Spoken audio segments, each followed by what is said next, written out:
Dylan Stormroof was born on April 3, 1994, in South Carolina to parents Amelia and Franklin Roof. Just a few years before Dylan's birth, his parents separated and eventually divorced, leaving Dylan to split his time between both his mother's and father's homes. Although he moved between the two houses, Dylan spent the majority of his time at his father's place.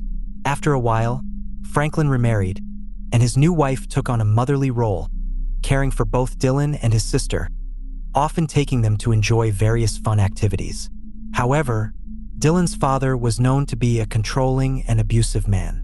Reports reveal that Franklin would frequently verbally belittle his new wife, as well as physically abuse her, leaving bruises that she documented with photographs for legal purposes. This abusive behavior extended beyond the home, with Franklin calling his wife repeatedly to track her whereabouts and dictate her actions. In some instances, he even controlled her finances, taking away her access to money, including funds for the children's basic needs.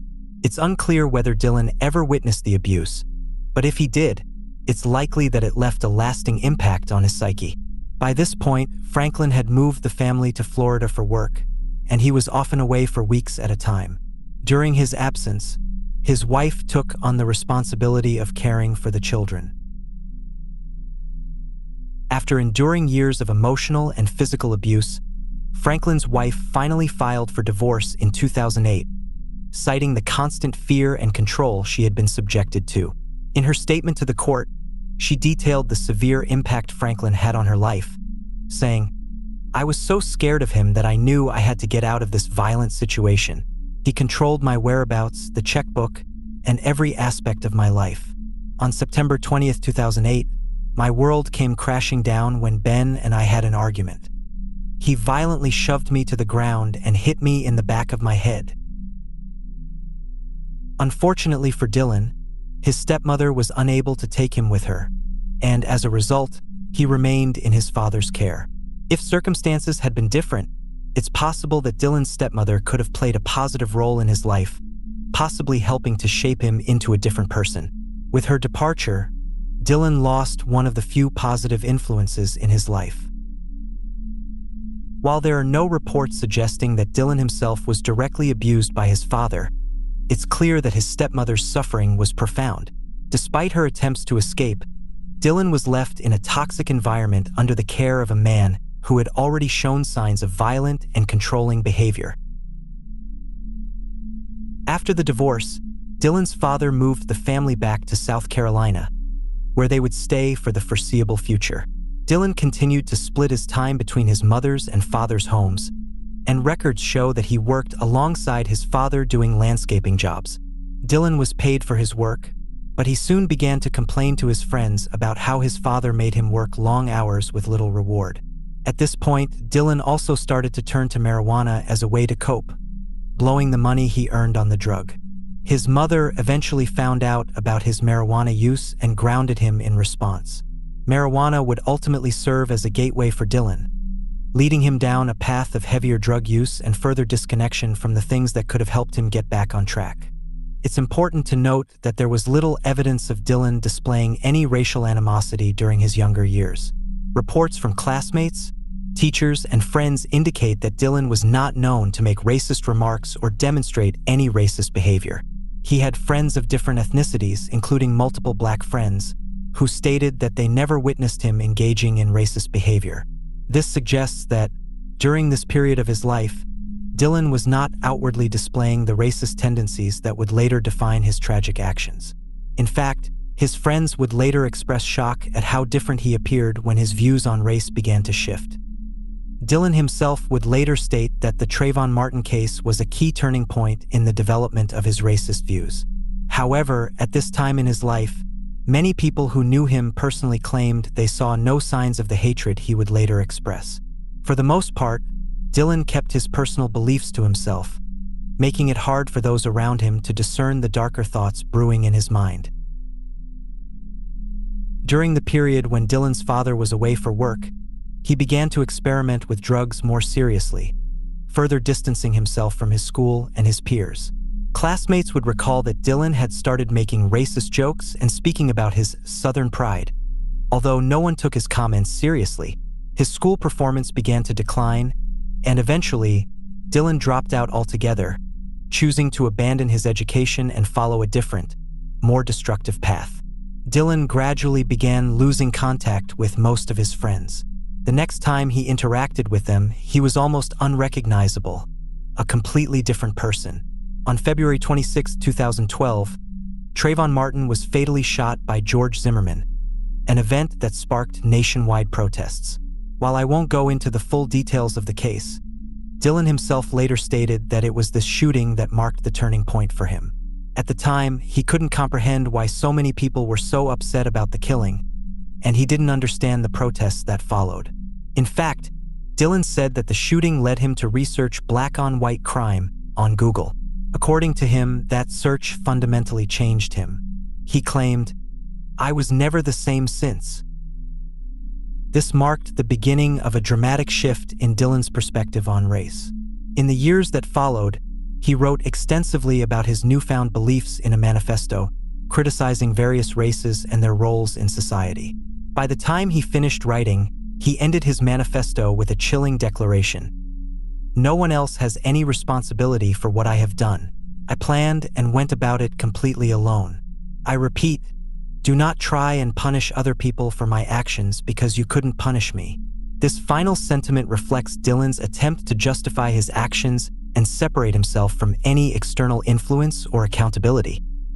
On February 28, 2015, Dylan was in the Columbiana Mall, where his behavior caused concern among shoppers and employees. He was dressed in all black, and several people noticed his suspicious actions as he moved through various stores. One employee recalled Dylan approaching her and asking unusual questions about her work schedule, like when she arrived and when she would be leaving for the day. The employee found his behavior odd and unsettling, noting that he appeared to be under the influence of something.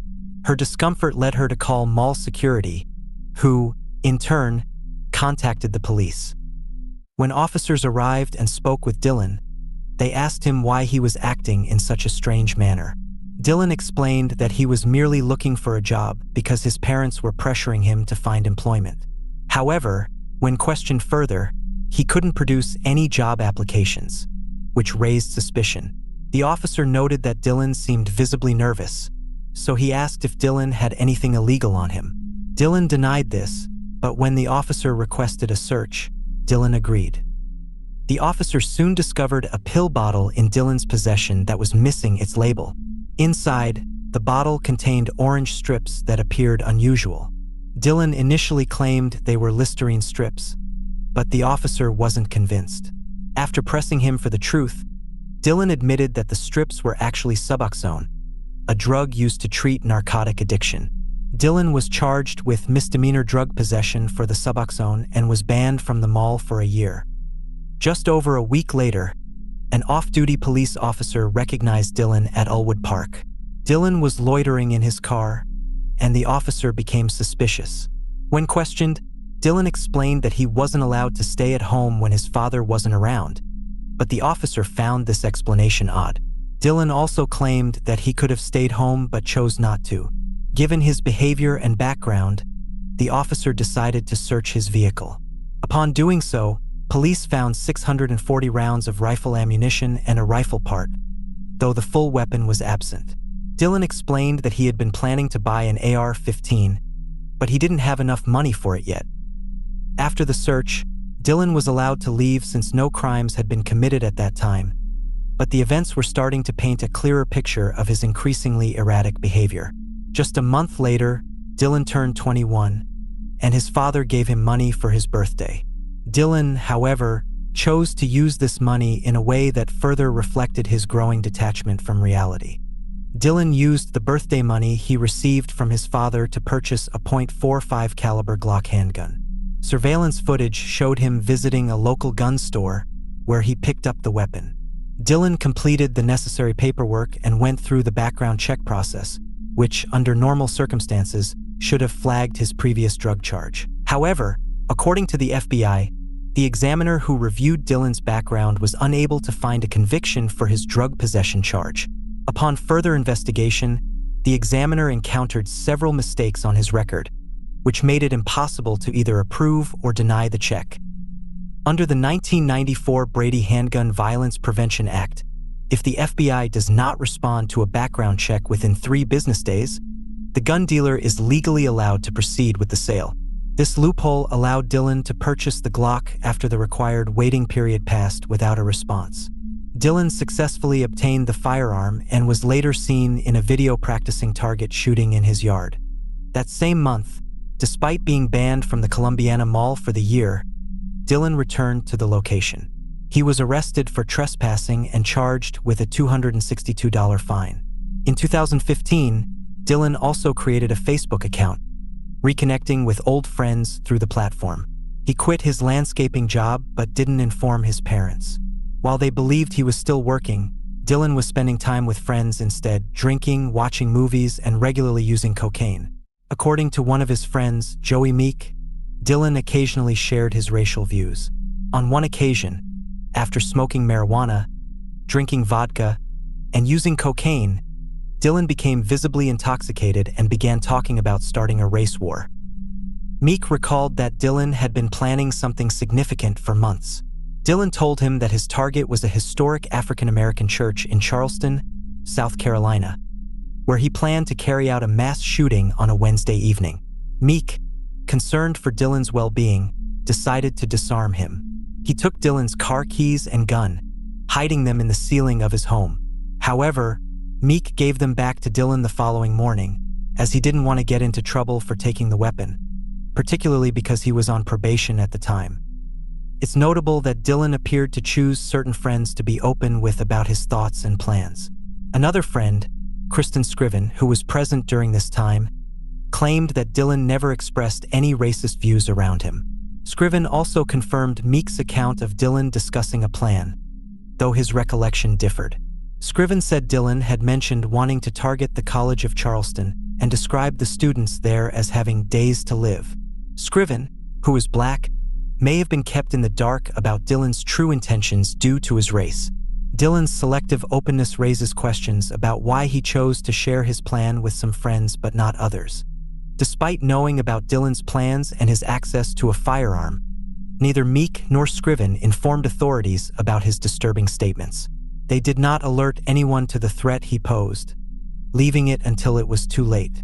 Dylan later stated that he chose the Emanuel AME Church as his target because it was primarily attended by black people and because it was a historic location.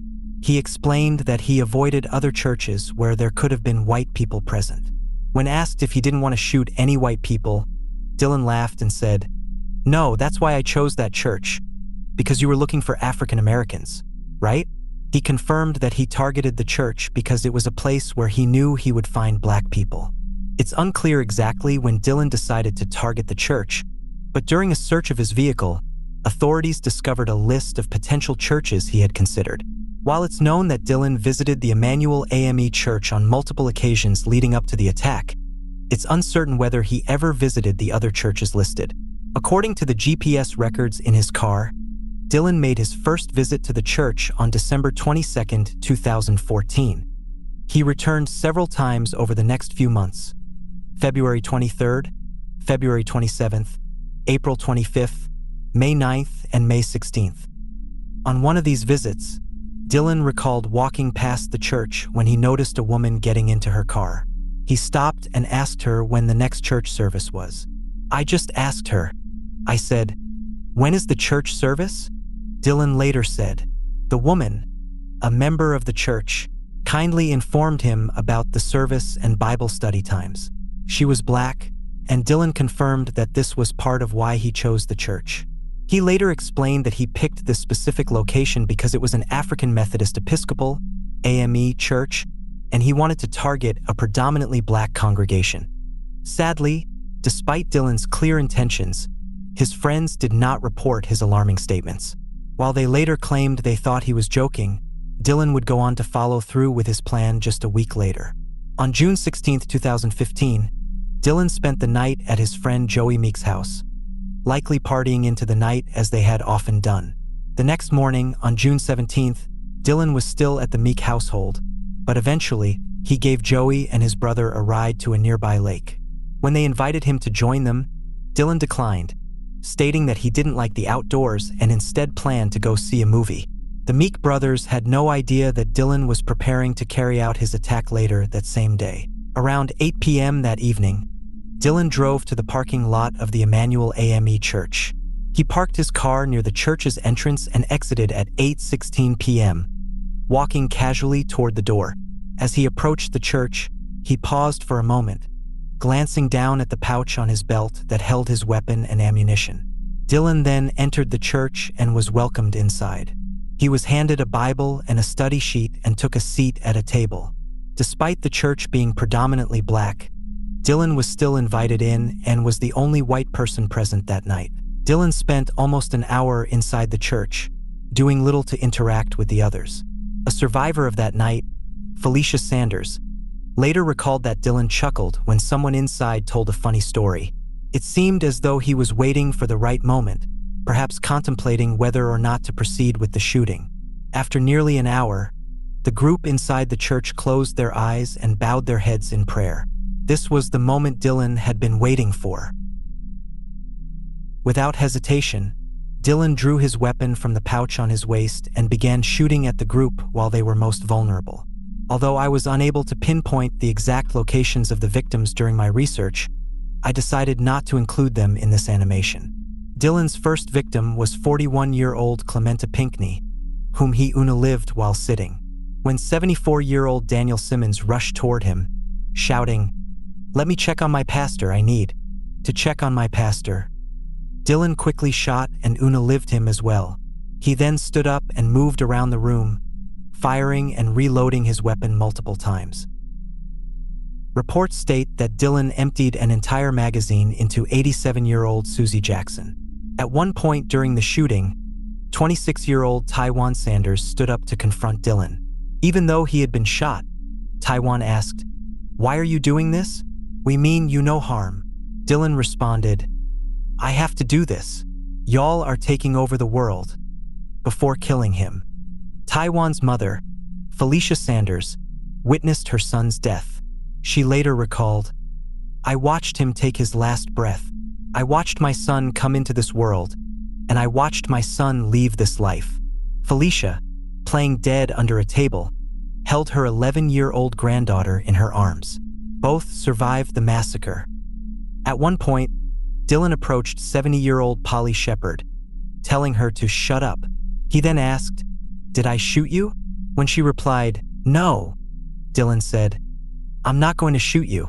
I'll let you live to tell the story." He continued his attack, killing 5 more people: 59-year-old Myra Thompson, 45-year-old Shira Singleton, 49-year-old Depai Dr., 70-year-old Ethel Lance, and 54-year-old Cynthia Hurd. These victims would later be remembered as the Emanuel 9. After killing 9 people inside the church, Dylan exited, dropping his pistol bag near the entrance, and fled out the same door he came in. He got into his car and drove off, disappearing into the night. GPS data from his vehicle indicated that he drove about 30 miles to the Branch AME Church in Summerville, South Carolina. Upon arrival, he turned off his car and sat outside for a time, possibly reconsidering his next steps. Luckily, the Bible study at Branch AME had been canceled that evening, preventing Dylan from carrying out another attack. After a brief stop, he got back into his car and continued on his way. His exact route after this point is unclear, but it is known that he stopped at a gas station, withdrew $20, and bought food before driving north toward North Carolina. Meanwhile, Dylan's picture and vehicle were being circulated on social media and news outlets. His father and uncle recognized him in the images and contacted law enforcement. Approximately 14 hours later, while driving on a highway in North Carolina, a woman noticed Dylan's car near hers. At first, she was uncertain, but after a closer look, she realized it was the shooting suspect. She immediately called her boss and informed him that she believed she was following the church shooter. Her boss asked for her location, and she continued to follow Dylan, providing updates while he called 911. The woman kept following Dylan until the police arrived on the scene. As police closed in on him, Dylan realized he had been spotted. Without hesitation, he pulled off the road, and multiple patrol cars surrounded him. With weapons drawn, officers approached his vehicle, ordered him out, and arrested him. They conducted a search of both Dylan and his car. Dylan was arrested and led away to a patrol car. He was transported to the Shelby Police Department, where he was questioned for 2 hours. During this time, he complained about being hungry and was given Burger King. I won't go into details about the questioning, but if you're interested, you can find the full 2-hour-long video on YouTube. Afterward, Dylan was escorted out of the Shelby Police Department and photographed while wearing a bulletproof vest. He was then taken to the Cleveland County Courthouse, where he voluntarily agreed to be flown back to South Dakota later that same day. Once Dylan left the courthouse, he was driven to the Shelby Municipal Airport, where he boarded a plane back to South Dakota. At his bond hearing, Dylan was charged with 9 counts of murder, possession of a firearm while committing a violent crime, and 24 civil rights violations. During the bond hearing, one of the victim's family members stood up, crying as she addressed Dylan. She stated that she forgives him and hopes that God will have mercy on his soul.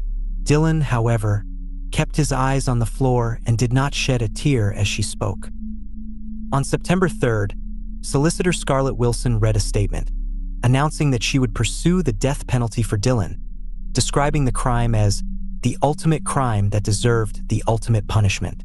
Dylan, in turn, told his attorney that he would plead guilty to the state murder charges if it meant avoiding the death penalty. However, without an agreement, Dylan ultimately pled guilty to all 9 state counts of murder and was sentenced to 9 consecutive life sentences without the possibility of parole. In 2016, Dylan found himself alone in the prison showers when another inmate unexpectedly entered. Dylan was supposed to be by himself, as all other inmates had been locked down in their cells. But due to a malfunctioning door, this inmate was able to open his cell and make his way to the shower. The inmate asked Dylan, "Mind if I join?" before attacking and assaulting him. Dylan was found badly beaten and lying on the floor of the shower in the fetal position. Dylan was fortunate that the inmate chose to spare his life, as it would have been easy for the inmate to kill him before anyone noticed. On December 15, 2016, Dylan was formally found guilty of all 33 counts related to the church shooting. On January 11, 2017, he was sentenced to death. He attempted to appeal the sentence, but his efforts were unsuccessful. During the appeal process, his lawyers claimed that Dylan had been mentally unfit during the trial, arguing that he had masked his mental illness throughout.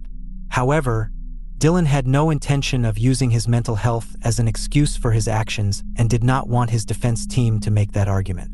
In fact, Dylan ended up firing his attorneys after they tried to push the narrative that he was not mentally fit to stand trial. Around this time, another matter came to light. Joey Meek, one of Dylan's friends, was found to have lied to the FBI in the aftermath of the shooting. Joey and another friend of Dylan's had both suspected that Dylan was involved, but when the reports started to circulate, Joey stopped the unnamed friend from going to the police, persuading him not to report Dylan. As a result, Joey Meek was sentenced to 27 months in prison for failing to report the crime to authorities. During his time in jail, Dylan wrote in his journal, and I'll share 2 specific pages that give insight into his thoughts, showing his lack of remorse and his continuing fixation on race. One entry reads, "To wrap this up, white people are pretending. Grown adults just playing pretend. Pretending we're all the same and equal, pretending nothing bad is happening, and pretending they have a future. Well, unless we take real, possibly violent action, we have no future. Literally, I am 21 years old, and I don't play pretend. I couldn't go another day without doing something. I couldn't live with myself seeing these things happen to my people and doing nothing about it. Sometimes, sitting in my cell, I think about how nice it would be to watch a movie, eat some good food, or drive my car somewhere. But then I remember how I felt when I did those things, and how I knew I had to do something. And then I realized it would."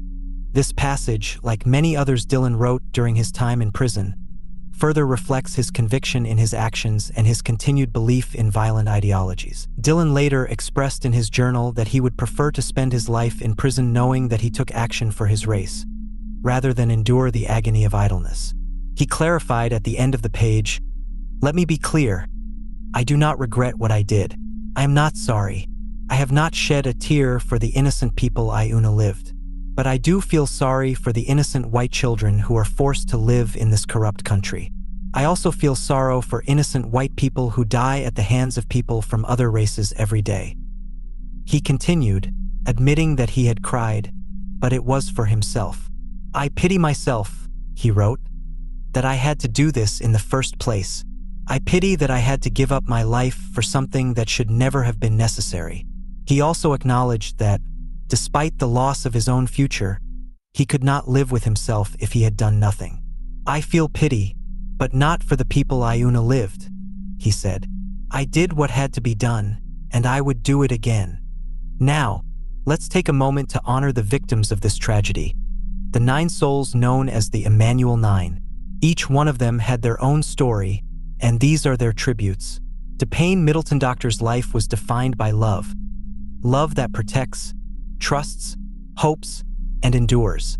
Her daughters continue to carry her memory, and her beautiful voice will live on in their hearts. Cynthia Graham Hurd was a beloved librarian, and she had a gift for words. She understood how powerful they could be to change lives.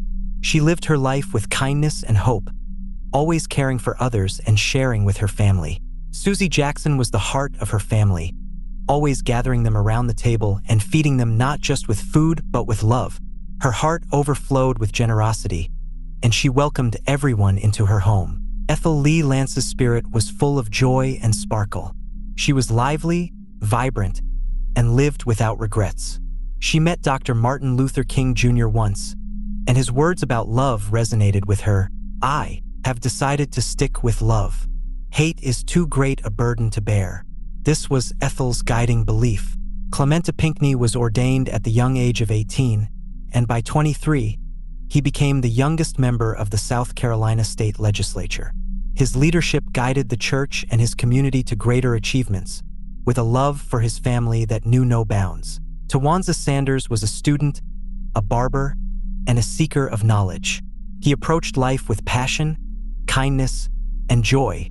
His smile was a reflection of the beauty within him, and he will always be remembered as a radiant young soul. Daniel Simmons lived his life following the guidance of the prophet Micah, which called for justice, kindness, and humility.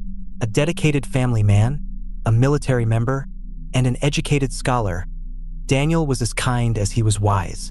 Sharonda Coleman Singleton was a teacher, a coach, a doctoral student, and a minister. She was a force of nature, a true champion of life who lived with beauty inside and out.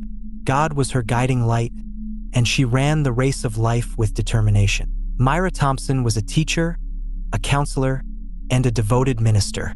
She spread seeds of faith wherever she went, always giving and helping. Her love was like the beautiful flowers that grew in her yard, vibrant and abundant, just like her spirit. If you enjoyed this video, please make sure to like and subscribe to the channel. Your support helps us continue to share these important stories. Thank you all once again, and I'll see you in the next video.